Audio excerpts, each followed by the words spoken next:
E mura o te tini, wenera o te mano e te rangatire e Dan, nau mai hara mai ki roto I tō tātou hui. Hara mai koe ki te kauhau I tō kauhau, a hei whakamatara I te hunga kua hui mai nei tēnei ata I ngā huatanga ka puta I a koe tēnei rā. Kazi, bro, Dan, welcome bro. We're privileged to have with us this morning for our next presentation, Dr. Dan Hikuroa, who is a scion of aristocratic links from within the Ngāti, Maniapoto and Waikato-Tainui tribes. Dan is an Earth system scientist and an established world expert on weaving indigenous knowledge and science to realize the dreams and aspirations of the communities he works with. Dan was previously Research Director of Ngāpai o te Māramatanga, New Zealand's Māori Centre of Research Excellence. Dan is currently a member of Ngā Kaihautu Tikanga Taiao, the Statutory Māori Advisory Committee of Environmental Protection, Water Care and Pāmu Environmental Reference Groups, and Pūnaha River Care Board. Dan has been spearheading alternative ways of assessing sustainability, including weaving indigenous knowledge and epistemologies into legislation, assessment frameworks, and decision-making tools. E kara tēnā koe nau mai.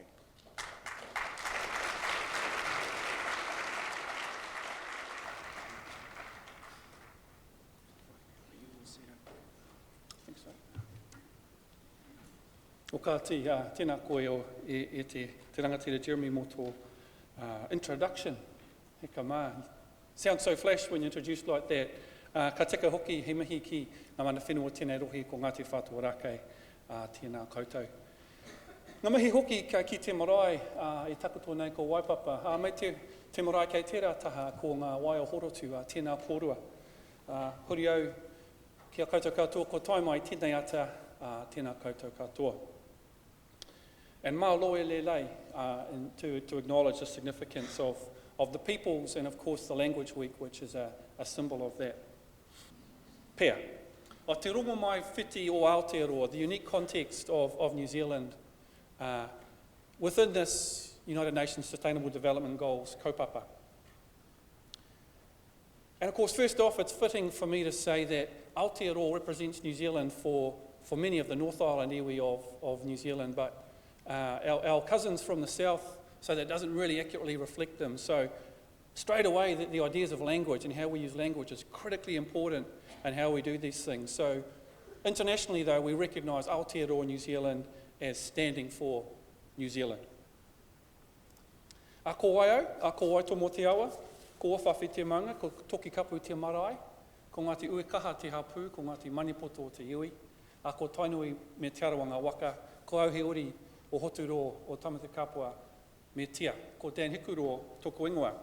Of course, this is a pepeha, and it serves to identify me, talking about my rivers and the mountains.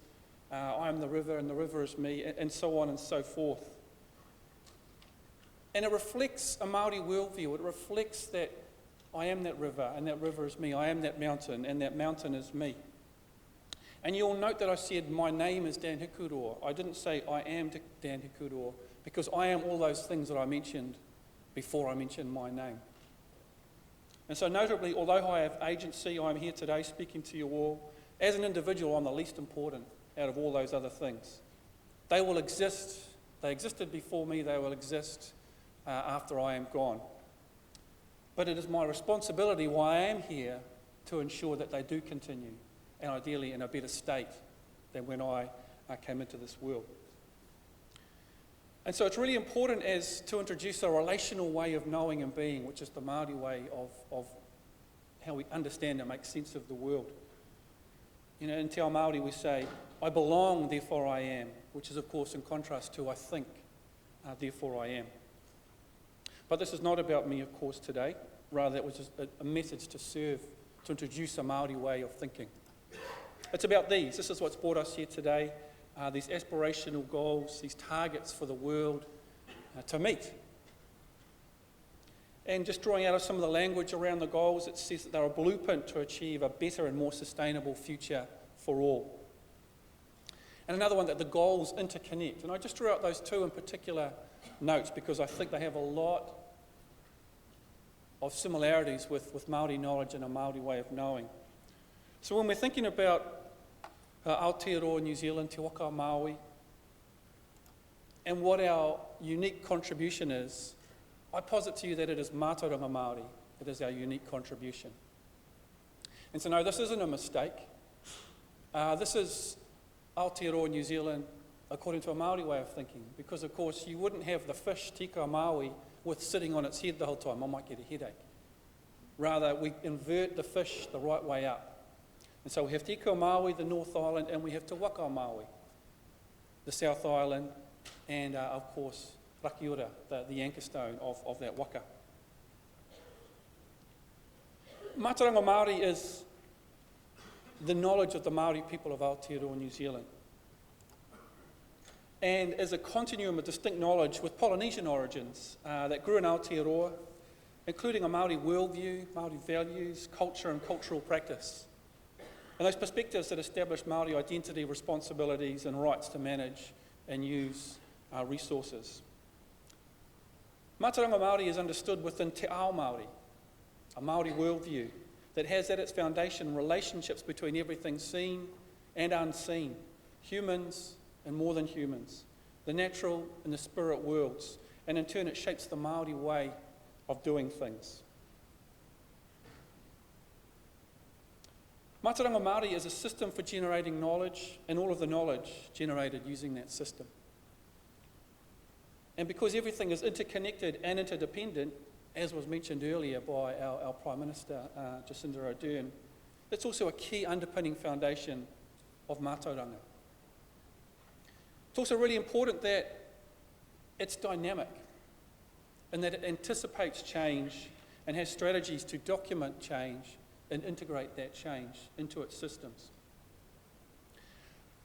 I've argued elsewhere that much mātauranga Māori was generated using the scientific method, but because it's explained according to a Māori worldview, we posit that it's mātauranga as well as science, and not the other way around.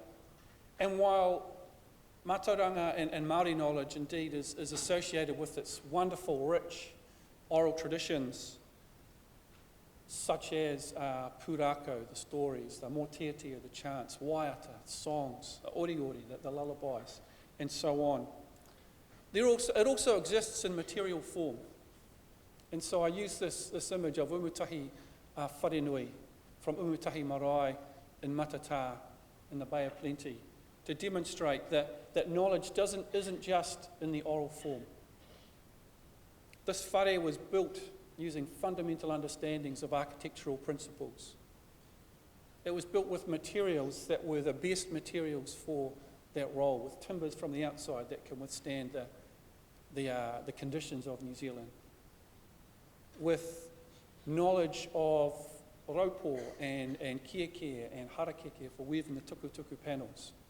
And that was the knowledge of the materials to use. Then we have the beautiful whakairo that are carved into those, the patterns that exist in the tukutuku. All of that are forms of knowledge. We have the colour schemes, the ochre schemes, both for adornment and for beauty, and also for practical purposes of just preserving timbers. And whilst it's most likely that the paint that is on these today is probably from resines or wattles or some other thing, those colours are all the traditional colours that were used. And we can derive those ochres from maybe some geothermal products, or even locally, if we take some of the local sandstones from the Takapuna beaches or the St Heliers cliffs, and we burn them, we can get that beautiful red. So the point I'm making is that mātauranga is material and has an oral nature to it. And a critical point, and I think of note for the reason I'm here today is to talk about the unique context, is that there are also other knowledge systems out there. And this isn't a competition. This isn't about who's right and who's wrong. A Māori worldview says that we can all be right because we have our own perspective on things. And so instead of having a competition between whose knowledge system is best and whose knowledge system should be the most preferred, rather we would suggest that, hey, let's have all knowledge systems contributing towards realising these sustainable development goals. Because if we just choose to privilege certain forms of knowledge we're not making the best use of those amazing riches of knowledge that exist out there. So one form of mātauranga, one form I'm particularly interested in, are pūrākau. And these you might call stories. They might have been described as myths or legends.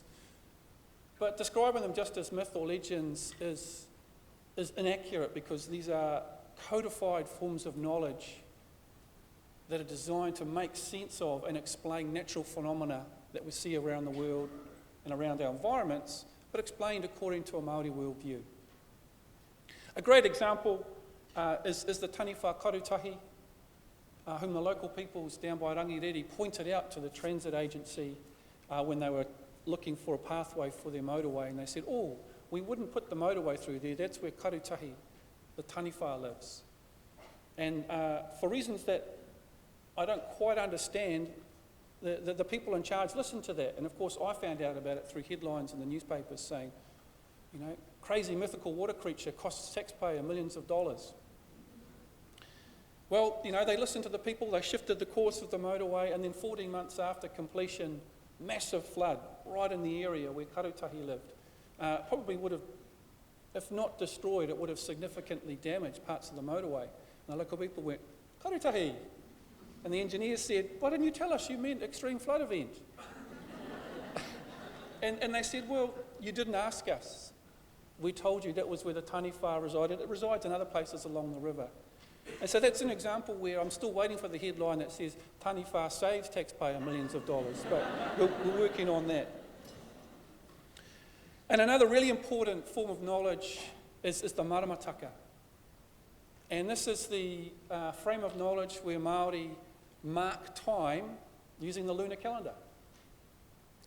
And with that timing mechanism, observations made through generations, through centuries of generations of keen observations of natural systems, it worked out when it was best to do certain things at certain times.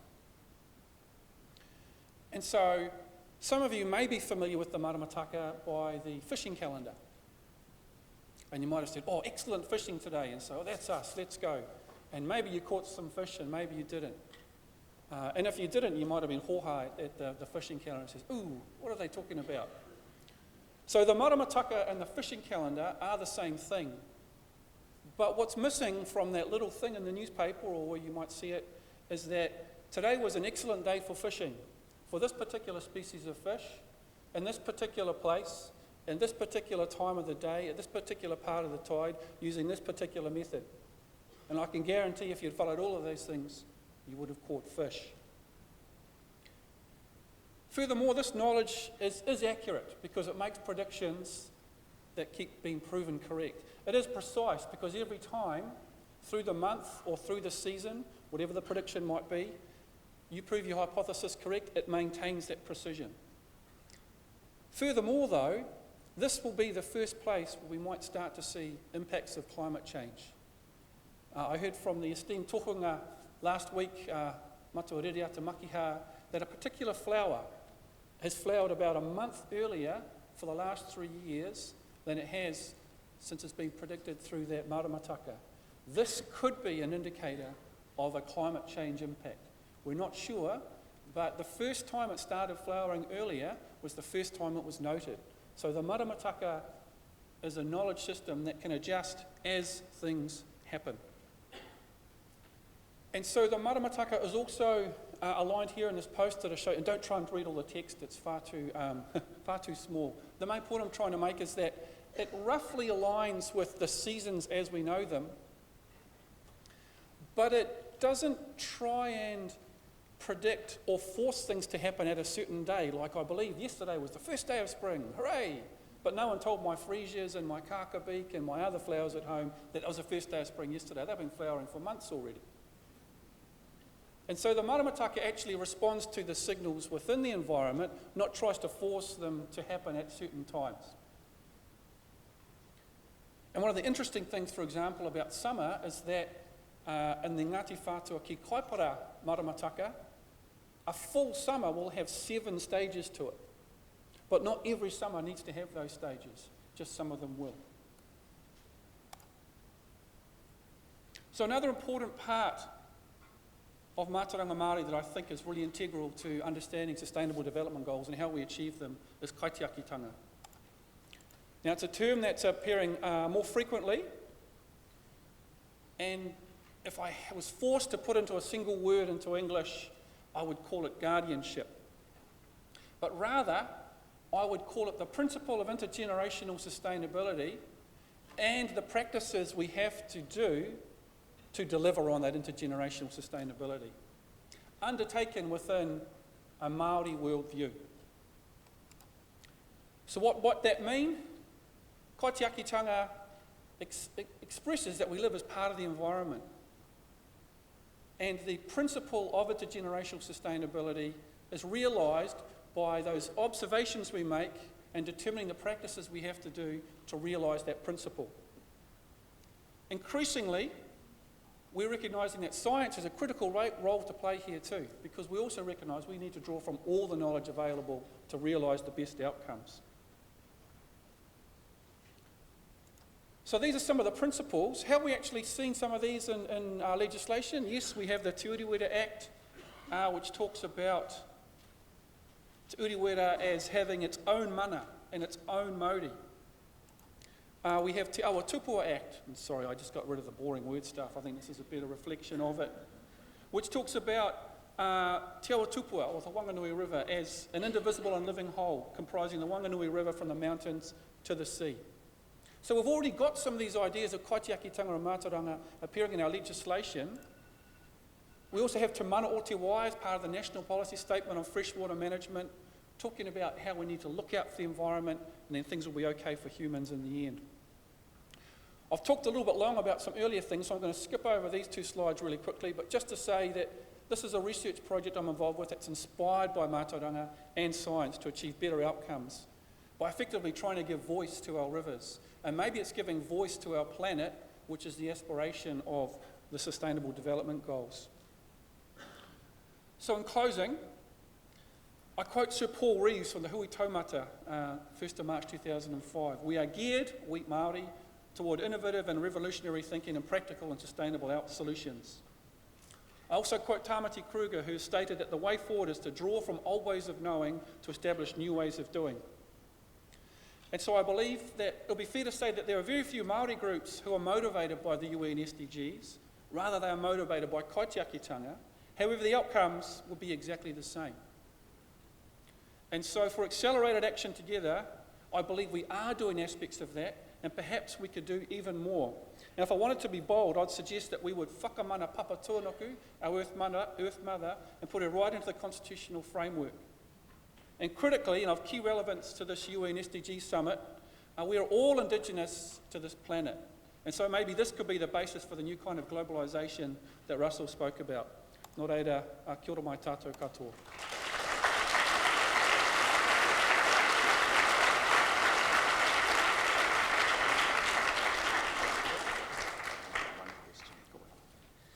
Ka tiake e te rangatira e Dan e hara koe te tangata noiho engari he tani whake koe. He rite rā koe ki te āhua o tō tūpuna nā rai, whakahua nā rai kōrua a huatahi.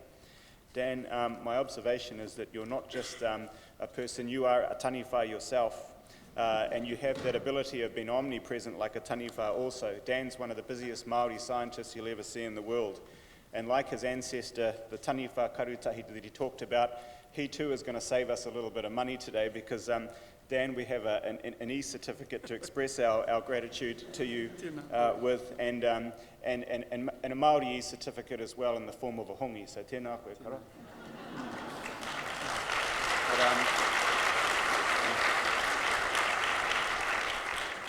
But just before we allow this great taniwha to escape and we all go and have a cup of tea and a gossip, just one of the questions that popped up most prominently via Slido was how do we weave mātauranga Māori into the SDGs? And Dan's touched on a whole chunk of that stuff, but I wonder if he has any further kōrero or further commentary to add to that.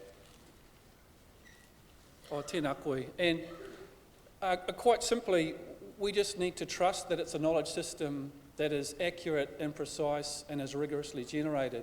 And if we can have trust in that system and build upon those amazing things like Te Awa Tupua, like Te Urewera and like Te Mana o Te Wai, then that will be the first step towards realising it. Māori will do it themselves, and then we all can follow along and learn from that. So tēnā koutou katoa.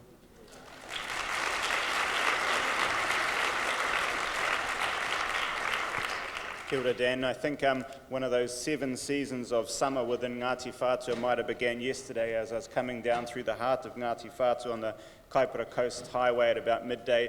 A whole lot of the cousins were outside on the front lawn having a few beers and a barbecue. I'll bring you some kinners also later on to apologise for the fact that we cut into your session there. We're about to break for lunch, ladies and gentlemen. It was morning tea, sorry. The wood pigeons will be coming later on in the day. But before we do, let's have a brief karakia in keeping with our Kaupapa Māori Foundation for this hui. E te atua manakitia mai mātai me enei kai kua homa e koe he orongo mātou kroria ki tau ingoa tapu tuturu whakamaua kia tīna, haumi e hui e tāiki. Kia ora tātou.